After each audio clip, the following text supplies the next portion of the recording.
traveled all 99 counties in Iowa. I've met people who've been impacted by this, families that have lost loved ones, communities that have been affected. Every community's become a border community with respect to the fentanyl because it's everywhere.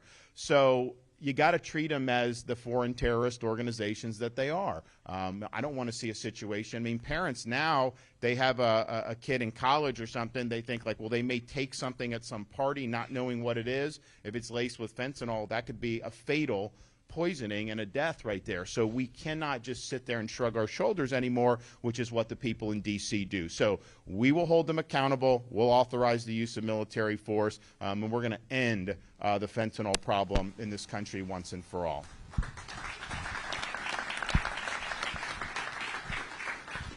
I've got a lot more in the tank here, but I'd rather just answer your questions, and so I'm just going to end with this. I'm motivated to run partially because my wife and I have a first grader, a kindergartner, and a preschooler. And we're very concerned about what lies ahead for this country given its current trajectory. Right now, we're on a trajectory to be the first generation of Americans to leave to our kids and grandkids an America less prosperous and less free than the one we inherited. And if we were to do that, we'd be the first generation of Americans to ever leave America less prosperous than what we found, because people from the founding of this country, the present, always stood up and sacrificed so that future generations can be free. But I also am motivated because we owe a debt of gratitude to those prior generations. People have fought and sacrificed for this country. I used to take a trip when I'd go to Washington, fly into Washington, D.C. You can take a path going into Reagan Airport that would take you parallel to the National Mall. And so if you looked out the left side of the plane, you saw sweeping views of the Lincoln Memorial, the Reflecting Pool, the Washington Monument, all the great monuments and the U.S. Capitol building, and you felt a sense of pride as an American because those symbolize the ideals and principles that have made this country unique. But after doing that trip a few times, I realized, the best monuments to this country is not found on the National Mall. All you had to do was look out the other side of the plane. Because if you looked out the right side of the plane, you looked over the Potomac River, you saw a series of small, nondescript monuments orderly arranged over the rolling hills of a place called Arlington National Cemetery. And it occurred to me then, and I believe now, you can have the best Constitution in the world, you can have the best Declaration of Independence in the world. These things do not run on autopilot. They require every generation of Americans to step up and defend freedom when it's threatened, and sometimes put on a uniform, risk your life, and even give the last full measure of devotion for service to this country. Now, in this political season, we're not called upon to make sacrifices of that nature, but what we are called upon to do is to do justice to those sacrifices. What we are called upon to do is to preserve what George Washington called the sacred fire of liberty. This is the fire that burned in Independence Hall in 1776 when 56 men pledged their lives, their fortunes, and their sacred honor to establish a new nation conceived in liberty. It's a fire that burned at a cemetery in Gettysburg, Pennsylvania, when our nation's first Republican president pledged this nation to a new birth of freedom. It's a fire that burned on the beaches of Normandy when a merry band of brothers stormed the shores, defeated the Nazis, and preserved liberty throughout the world. It's a fire that burned at the foot of the Berlin Wall in 1987 when a resolute Republican president stood in front of that wall and said, "Mr. Gorbachev, tear down this wall," eventually leading to the Soviet Union's destruction. This is our responsibility, to carry this torch and to preserve that sacred fire of liberty. It is not a responsibility we should shy away from. It's a responsibility that we should welcome, because if not now, when? And if not us, who? I'm asking for your support on Monday in the Iowa caucus. As a candidate, I'll work hard to make sure Republicans win up and down the ballot in November. As a leader, I'll always be somebody that you can be proud of, and as your president, I will get the job done, and I will not let you down. Thank you all. God bless. All righty. Anyone got any questions? Yes. Ma'am.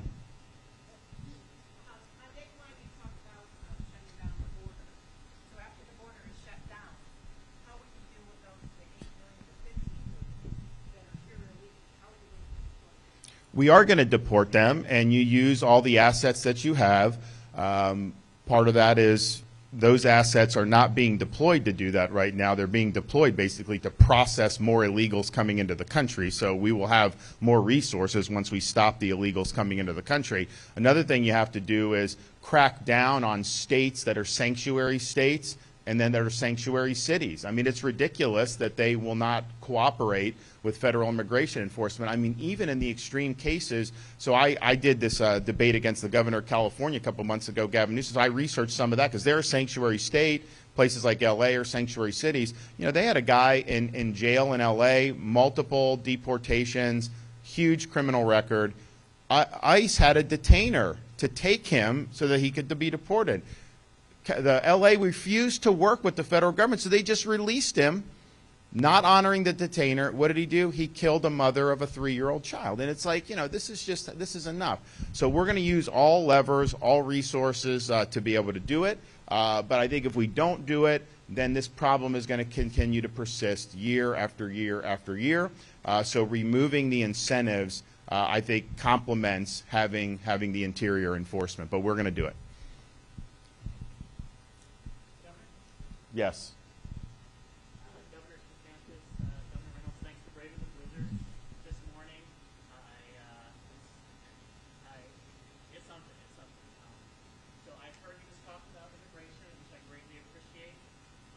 What I have been thinking here is in terms of choosing for national security, with Putin weaponizing immigration, destabilizing countries, sending those flows of immigrants to the EU, to our borders, I really feel the fight for Ukraine's borders and our southern border is one fight. So I really would like to engage you here and hear more about how, having just quoted Reagan standing up to Gorbachev, you will stand up to Putin and defend our American interests in Ukraine. Our southern border is not the same issue as that, with all due respect. I mean, our southern border is an issue of intentional neglect by Biden and a failure of Donald Trump to do what he said he would do in his first term by building the wall, by having record deportations, and by doing the interior enforcement that he promised. So you have to do that. There are people from Russia that have come, but there's been people from over 100 different countries, the Middle East, Iran, China. Anyone that wants to harm our country is going to use that border because it's a vulnerability. Biden is somebody who has invited a lot of conflict in this country or around the world with his weakness because people don't trust that he will follow through on anything. His energy policy benefits Russia and China and Iran and Venezuela. I'm going to repeal his energy policy, the Green New Deal. We're going to be energy dominant in this country again, and that's going to have a huge national security impact. What Biden is doing, though, he's flushing hundreds of billions of dollars. They want another $100 billion to do things like pay pensions for the bureaucrats in Ukraine, to pay salaries for Ukrainian government officials. How is that something that is in our vital national security interest? No one even knows where that money is going. So he has totally mismanaged this, and I think the next president needs to come in and bring an end to this conflict and not have a forever war that costs this country hundreds and hundreds of billions of dollars more. Yes, sir. I'm Wayne from California. Thank you for being a conservative vision. You live in Iowa now, or you're visiting from California? California. Okay. I admire your ideas about public education. I admire your ideas about the integrity of elections. But how can you, at the federal level, affect those changes at state level? Yeah, that's a great question. Before you get elected, would you have confidence in the elections if there's no electoral integrity, as you suggest in some states? Well, in Florida, we have confidence because we have good election integrity. I think they do good in Iowa, too. So I think there's a lot of states that do good. Some don't do as well. I'm not just going to sit there and complain about it. I'm going to do whatever we need to have organizations unique to each state that is going to mitigate any shortfalls. For example, ballot harvesting. I think it should be banned. It is banned in Florida. It's not banned in a place like Nevada. They mail everybody a ballot, and then the Democrats go and harvest ballots. I think that's wrong, but if that's legal, we have to do it. So we're going to have harvesting in a place like Nevada, and I'm not going to fight with one hand tied behind my back. Zuckerbucks, we will do that in states where that's legal. We banned it in Florida. I think it's ridiculous. Zuckerbucks he put hundreds of millions of dollars into these nonprofits, and what they would do is they'd go to election offices, like the places that administer the elections. They'd flood it with money. Here's money. And then they'd bring in their people, and they'd basically run the election in a way to benefit Democrats. Not the way. You shouldn't be doing that, but if it's legal, we're doing that. So yes, I'm not fighting with one hand tied behind my back. On education, there are certain things that we would have done in Florida that is a state prerogative that the federal government should just stay out of. But then there's other things that we've done in Florida which can be applied federally. For example, we have universal school choice. We're going to do school choice nationally through corporate tax credits. So it's not going to have anything to do with the Department of Education, which we want to get rid of, but it'll be done through the Treasury. But basically, we'll be able to say corporations can write off a certain amount of their federal tax liability. It goes to a scholarship entity that administers these scholarships, and then families can apply. We did 100,000 kids with that approach in Florida for $1 billion a year between administrative costs and scholarships. So if you think about that, I mean, if you just did $25 billion, that would be nationwide. You would be able to do, millions of kids. And we could probably even do more than that. I mean, that's budget dust in Washington. And just think about it. You have some kid in Chicago that has no chance. All of a sudden now they have a scholarship and that they can go to a school where they can potentially do well. So I think that's going to be a game changer. And in Florida, if you look, what's one of the biggest problems with K-12 education? It's the role that teachers unions play because they're very partisan. They're using schools to try to promote agendas and indoctrination. They don't put the kids' interests at front. In fact, we saw that during COVID. Chicago Teachers Union they didn't want to have kids in school at all. Los Angeles. And then you'd see them, they'd be out some of the union people would be out, going to the Bahamas, living their best life while these poor kids suffered. So people saw that and they realized in Florida, we beat them on school choice, we beat them on COVID, and we just did paycheck protection. No automatic deduction of union dues for teacher unions. So teachers can write a check or pay, but they can't just have the dues deducted or even just have an authorization form. That is now causing a lot of teachers to bail on this because, quite frankly, they realize it's not in their interest. I've done big pay increases for teachers in Florida based on me working with the legislature. It had nothing to do with these school unions. So I think liberating people from school systems that are controlled by those groups, I think is really, really important for the future of this country.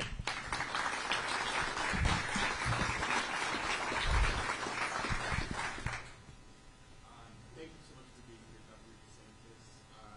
I guess my question is just as someone from a younger generation, how do you see passing on the baton for you, especially when it comes to LGBTQ issues, and how does your position differ from Trump, and how do you see your role as a president? Well, I can't really speak to them. I mean, I think that the approach I take is simple. I treat people as individuals, not as members of groups. I think we need to get away from this idea of trying to put people in different groups. I don't think it's healthy for society. I also just think I don't want to be put in a group because then people will say oh, this group believes that, therefore that I have to believe that. And no, I'm an individual. I think people should do that. So it goes into a bunch of different things. For example, this whole DEI that they're doing at the universities. They say it's diversity, equity, and inclusion, but it's really ideology. And it's ideology that's trying to aggressively divvy people up in different categories and different groups. We've seen in some of these universities with the fallout with some of the Jewish students how that line of thinking, people have linked that to some of the culture on campus, and I think that's probably true. The way DEI is actually practiced, it should stand for discrimination, exclusion, and indoctrination. It has no place in our public institutions, and so So we got rid of it in Florida. I know Iowa is either got rid of it or in the process of getting rid of it. I think Texas has done that. So you have a handful of states that are doing it, but we are not going to go down the road of basically they say it's used to remedy discrimination, and so they are, to quote remedy, they are practicing discrimination. And that's just totally unacceptable. So we'll get rid of that across the federal government. And we will end the DEI cartel once and for all. Something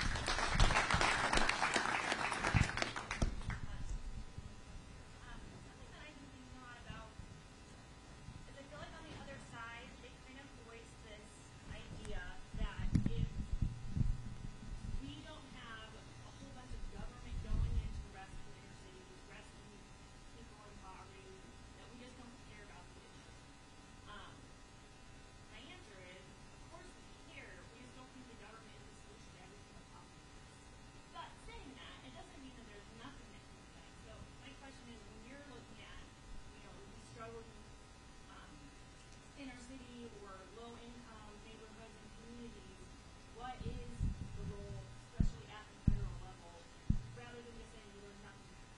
What? And what's your name?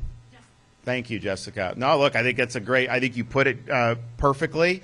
And actually, that's the approach we've taken in Florida. So, for example, and it's not just limited to low income, government can't solve these problems. That's obvious. I mean, we saw, in the 60s, they did a war on poverty. They said if they just spend money, that will end poverty. And what happened is they created a culture of dependency that caused problems. So it was a total failure. And other stuff that's been done just hasn't done. So what's the role? Government's role is there are certain things that it can do, but we've tried to use government in Florida to be a facilitator for resources that are outside of the bureaucracy. So, for example, my wife started something called Hope Florida, Pathway to Prosperity. So when you go in for, say, welfare benefits, yeah, you can just say, here, whatever the state can give you and do that, and then just keep coming back. But we know that's a dead end, right? So she created something called the Hope Care Portal. I know Iowa's working on this too.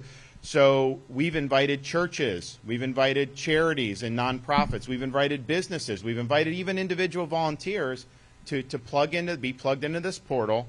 Someone comes in, maybe it's a mom who got evicted from her apartment, she's got 2 kids and she needs a place to stay. That goes. Now maybe government can help, but the minute that goes in, it goes out to all these other groups. Guess what?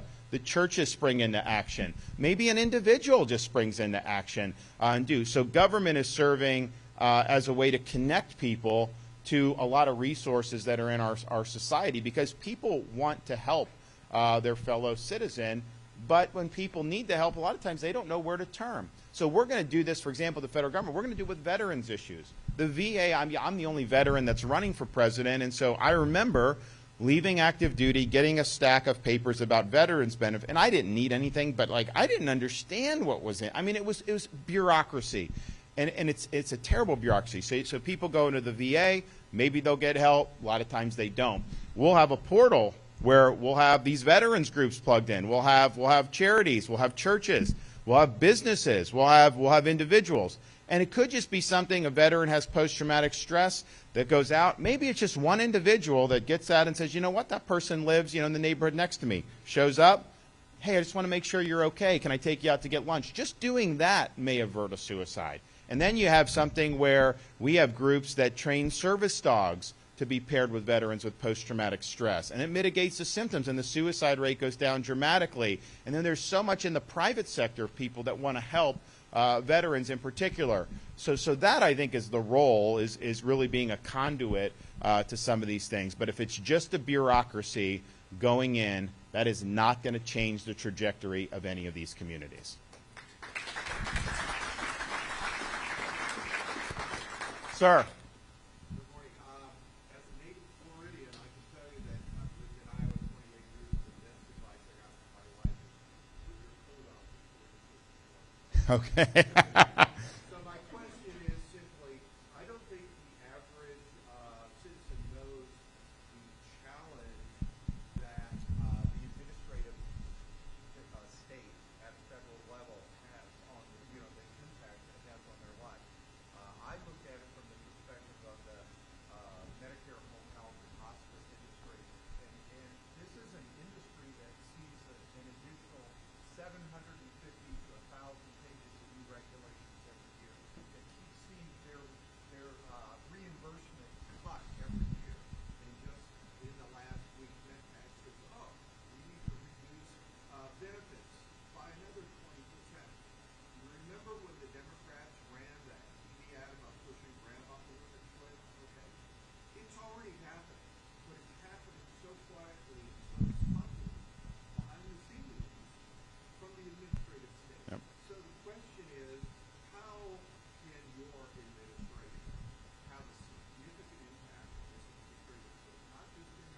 Yeah. across all these And your name is? Randy. And what part of Florida were you from? St. Pete, you and I talked about that in Lake Wales. Oh, okay, yeah. Okay, well, thank you. I think it's a great question. Honestly, it's a question that raises implications about who governs this country. Do we, the people, govern ourselves? Do these elections matter? Or are the elections just suggestions where an entrenched bureaucracy just does what it wants anyways?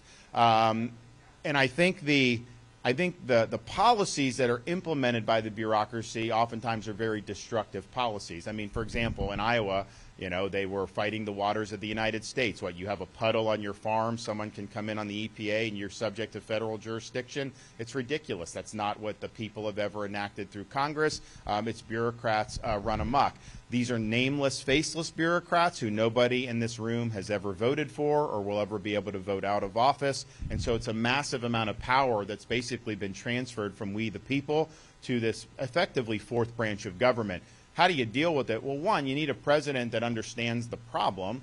And, look, I mean, Donald Trump was president for 4 years. He did not make a dent in the administrative state. He did not make a dent in draining the swamp. That's just the reality. And in fact, he's now running saying he wants to build a $1 billion+ new headquarters for the FBI right smack in the middle of Washington, D.C. That isn't draining the swamp. That's deepening the swamp. So I would not do that.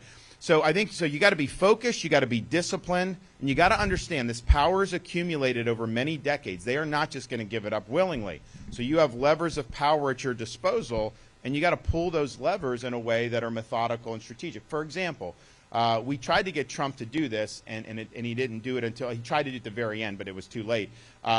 You have about 50,000 bureaucrats that are involved in policy making. Well, they should not be in civil service. They should be a separate Schedule F where they can be fired at will. And so we're going to do that. Because if they're exercising judgment that affects your life, you've got to be accountable to the elected president of the United States. I also think we're going to use Article 2 power over the civil service as well. I mean, we can lay off folks. And I think so there's a size and the scope of government. Size, think about this. Florida, we have millions of more people than New York does. Our budget's half the size of New York.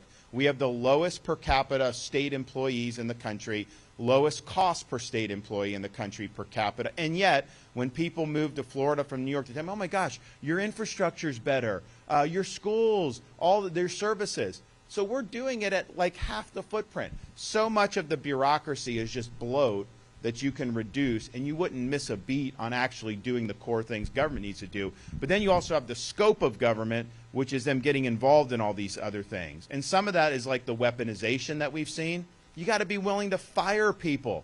If an FBI agent is surveilling school board people, moms going to school board meetings, I'm firing those people.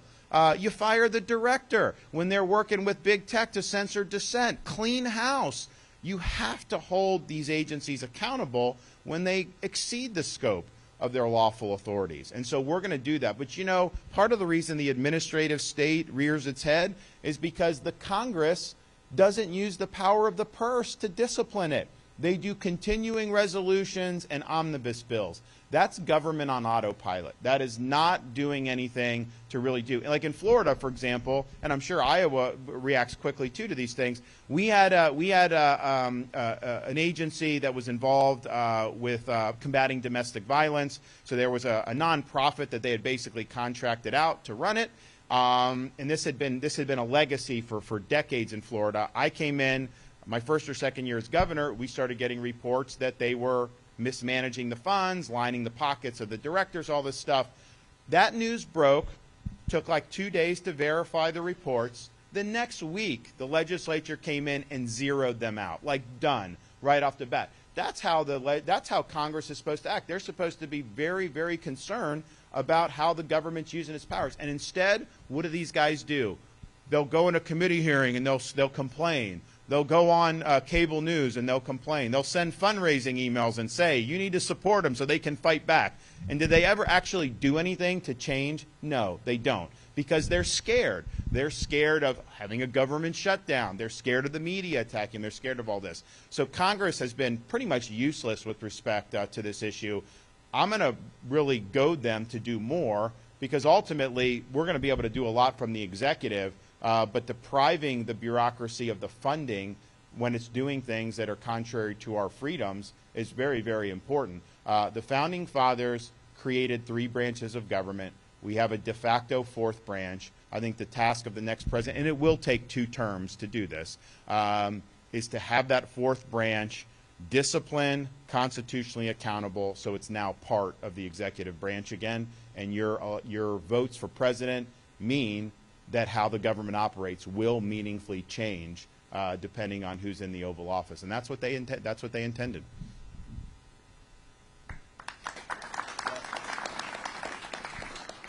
your favorite baseball memory? Wow, favorite baseball memory. Well, you know, I think in terms of like me playing or just watching baseball. Okay.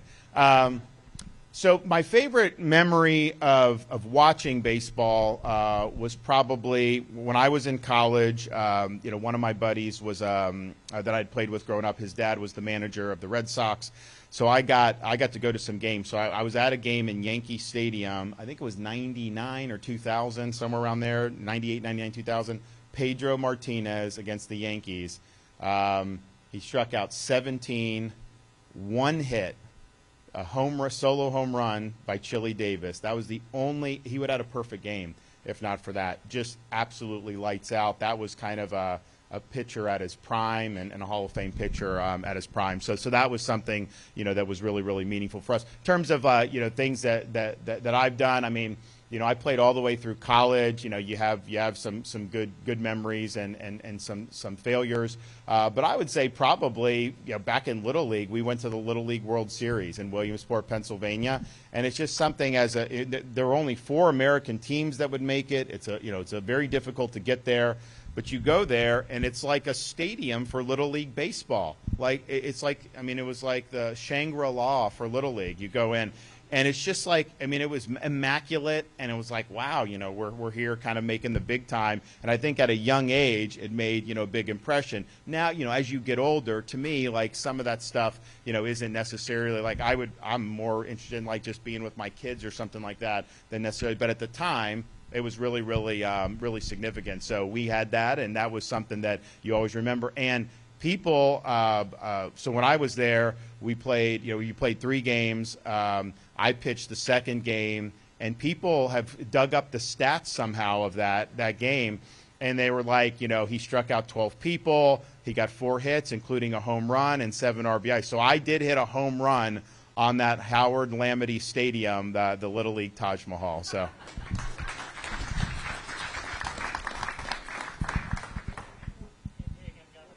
Well, let me give someone else a shot. Yes.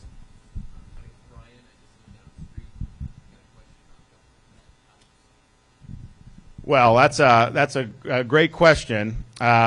So there's a debt clock in New York City where it shows the debt climbing up, famous clock. One of my buddies who's a congressman, he created a version of that you can put on your coat, your jacket pocket, and he wears it on the House floor. So you see the debt going up. He's an engineer, so he figured it out. He gave me one, and I said, you know, that's nice. I was like, could you do one for the state of Florida? Because if you did one for Florida, it wouldn't be counting up. It would be counting down, because we've reduced our debt, paid off 25% of our state debt just since I became governor. I mean, that I think is kind of the approach that you want to do it. You got to be willing to use the veto pen when they're spending too much money. And I look at COVID was, from the 21st century on, it's not been a great trajectory, but COVID kind of just like did. They used COVID as a pretext to just shove a bunch of money out that they knew they couldn't do under normal circumstances. And so massive debt, starting with Trump, and he did $4.2 trillion just in his last year. Then Biden did 1.9 and other stuff.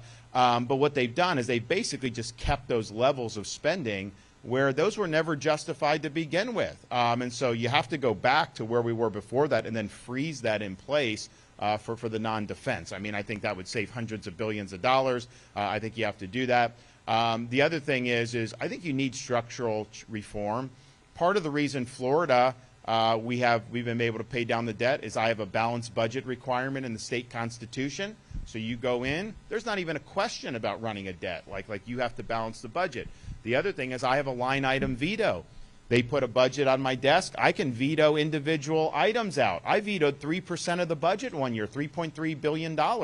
I wouldn't have been able to pay down as much debt had I not done that. So you have your money is being spent on things like promoting transgenderism in Bangladesh. Like, is that really something that your tax dollars should? But president gets a big, massive bill, and you can fund everything and sign it, or you can fund nothing and veto it. So the incentives are to pack as much nonsense into there that the congressmen want, knowing that the vehicle is going to go and you're going to get that. Having that line item veto for president, I think, would be important. So balanced budget requirement and line item veto, that can be done through the states, and Florida has already done things like that. And I think you need term limits for members of Congress, because what happens is their main goal is to stay in office. Like, that's just it.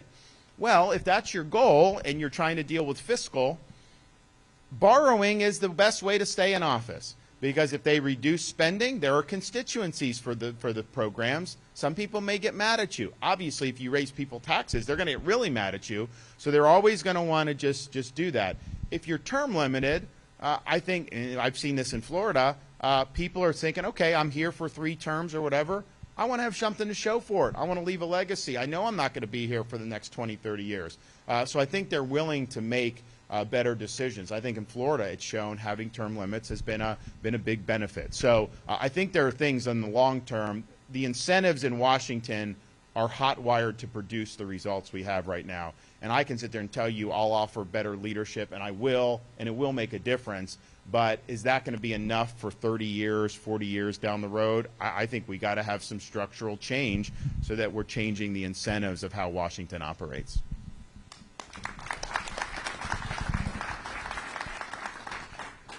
Yes, sir. So with that, you haven't implemented for entitlements. That is a lot of the money that is seemingly untouchable, but eats up a lot of money. Well, you know, and this is one thing that I've heard from every part of Iowa when I've been visiting folks is, you know, something like a Social Security. I mean, I know that it's not an entitlement. You've paid into it. Every paycheck you ever earn your entire life, you get hit. No matter how little you make, you get hit for that. And so people work, and that's decades paying in every paycheck. And so I think, like, when you get to be 60, 65, you know, and beyond, people are just like, hey, wait a minute, you know, I paid into this, and so I have a right to expect to have some benefit. So that's kind of how I view it. I think people have been taxed a lot for this. I think Congress, because the programs used to run massive surpluses, and Congress would take the surplus and they would spend it on other things. And if they had just not done that, you would have no problem with those programs at all. In the short term, I think the one thing with Social Security is get the inflation and the interest rates down. Because what happens is when prices rise, they do a cost of living adjustment, which costs more from the program, but it is not enough to keep up with the rise in prices. You're better off having no inflation and a lower cost of living, because the dollar actually goes farther there. It's also better for the sustainability of the program. And then the other thing in the near term is we have not had economic growth consistently above 3% since before the great financial crisis. And when you're growing, Florida is a great example of this. We grow. We have some of the best GDP growth, I think the best of any large state. If we were a separate country, we'd have some of the best GDP growth in the world. But what we do is we have a good environment for investment and business. We're #1 in new business formations, but we're cutting taxes every year. I mean, I've cut taxes more than any governor by far, and yet we are expanding our economic base. We're growing, so that leads to a gusher of revenue coming in, massive surpluses, and that's why we're paying down debt at the rate that we're doing. So it's a virtuous cycle of where good policy leads to good economic results, and then the government fiscal is much easier to manage. In the federal, they have not grown at 3% plus, and so they're just not getting the type of benefits that Florida is getting when you're doing that. So you got to grow more. That means open up energy for production so we lower energy costs. It means get the administrative state off the back of the economy. It means tapering the spending down, of course. It means doing things that are going to be conducive for a high growth environment. But we've not had a great run in terms of GDP growth, and I think we got to do a lot better. Last question, folks. Sir. Yep.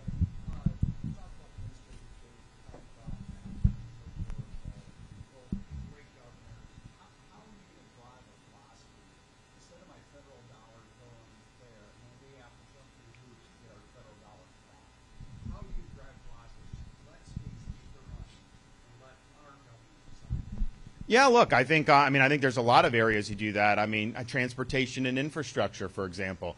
I mean, people pay taxes, that are supposed to go directly to that, and then you send that to Washington, and then you get back.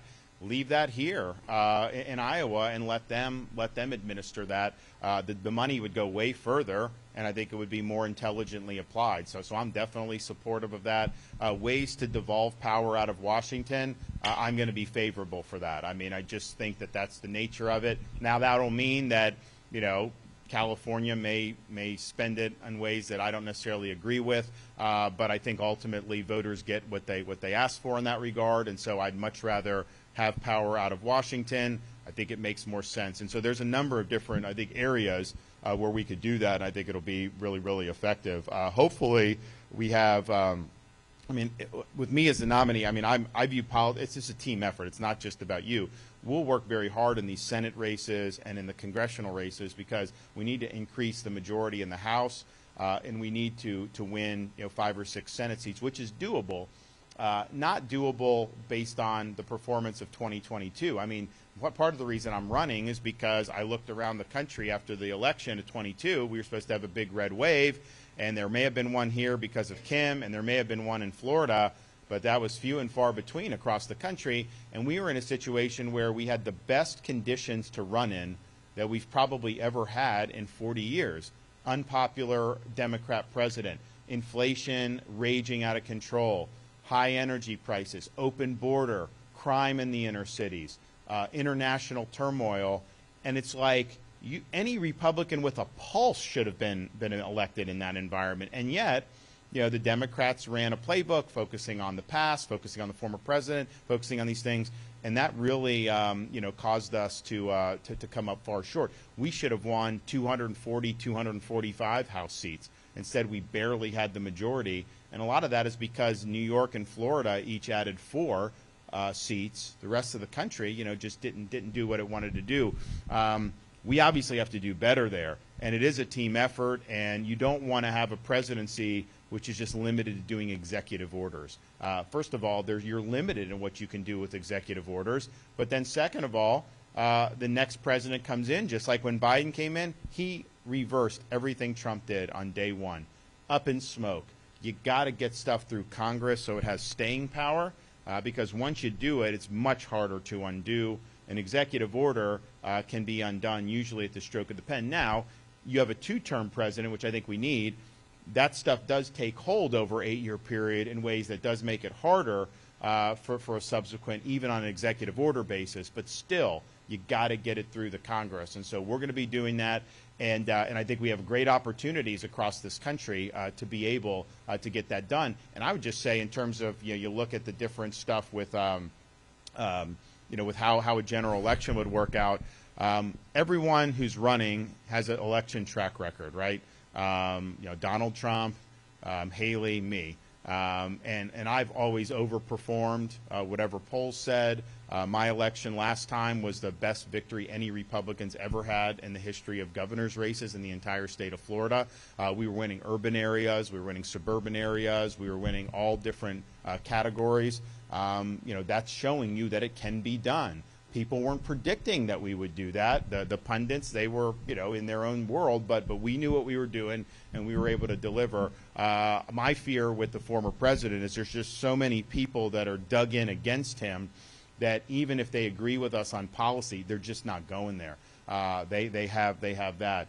We need to get everyone that's open to walking away from leftist policy. And I think that's a big majority of this country. But we need every vote that we can get, and we don't want to leave any of these votes on the table. And so I think I provide the best opportunity for that. So again, I'll ask you for your support on Monday. I know it's going to be cold. I know it's going to be not the most pleasant, but I don't think you'll ever be able to cast a vote that has more impact given the circumstances. We don't know what the turnout's going to be. It could be much smaller than what it's been in the 16th cycle. That's possible.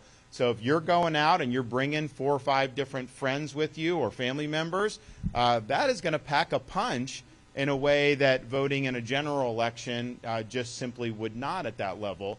So I'd encourage you to be a part of that. We're asking you to caucus for us and bring as many people that you can.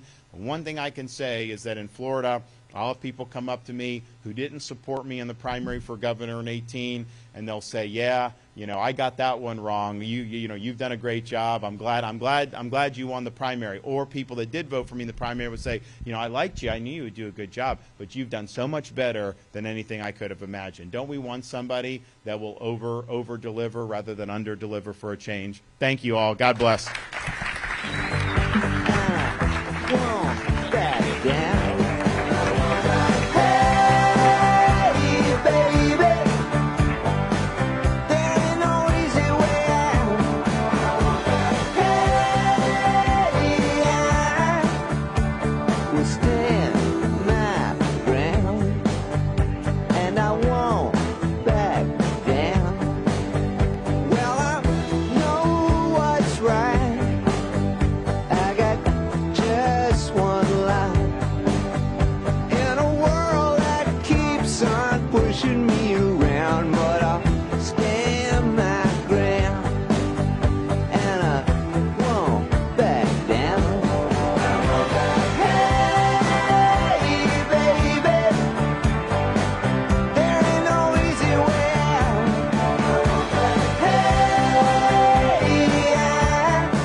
Dusty Winnemucca Road, when along came a semi with a high and canvas covered load. If you're going to Winnemucca Mac, with me you can ride. And so I climbed into the cab and then I settled down inside.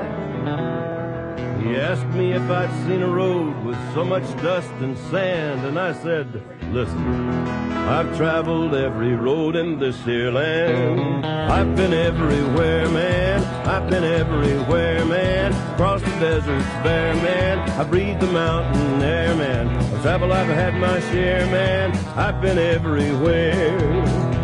I've been to Reno, Chicago, Fargo, Minnesota, Buffalo, Toronto, Winslow, Sarasota, Wichita, Tulsa, Ottawa, Oklahoma, Tampa, Panama, Mattawa, La Paloma, Bangor, Baltimore, Salvador, Amarillo, Tocopilla, Barranquilla, and Padilla, Amagilla. I've been everywhere, man. I've been everywhere, man. Across the deserts bare, man. I breathe the mountain air, man. Travel I've had my share, man. I've been everywhere. I've been to Boston, Charleston, Dayton, Louisiana, Washington, Houston, Kingston, Texas, down to Monterey, Faraday, Santa Fe, Tallapoosa, Glen Rock, Black Rock, Little Rock, Oskaloosa, Tennessee, Chicopee, Spirit Lake, Grand Lake, Devil's Lake, Crater Lake, the Beach Lake. I've been everywhere, man. I've been everywhere, man. Across the deserts bare, man. I breathe the mountain air, man. Of travel I've had my share, man. I've been everywhere. I've been to Louisville, Nashville, Knoxville, Omaha, Shepherdsville, Jacksonville, Waterville, Costa Rica, Pittsfield, Springfield, Bakersfield, Shreveport, Hackensack, Cadillac, Fond du Lac, Davenport, Idaho, Jellicoe, Argentina, Diamantina, Pasadena, Catalina, see what I mean? I've been everywhere, man. I've been everywhere, man. Across the deserts bare, man. I breathe the mountain air, man. Of travel I've had my share, man. I've been everywhere. I've been to Pittsburgh, Parkersburg, Gravelburg, Colorado, Ellersburg, Rexburg, Vicksburg, El Dorado, Larimore, Atmore, Haverstraw, Chattanooga, Chaska, Nebraska, Alaska, Opelika, Baraboo, Waterloo, Kalamazoo, Kansas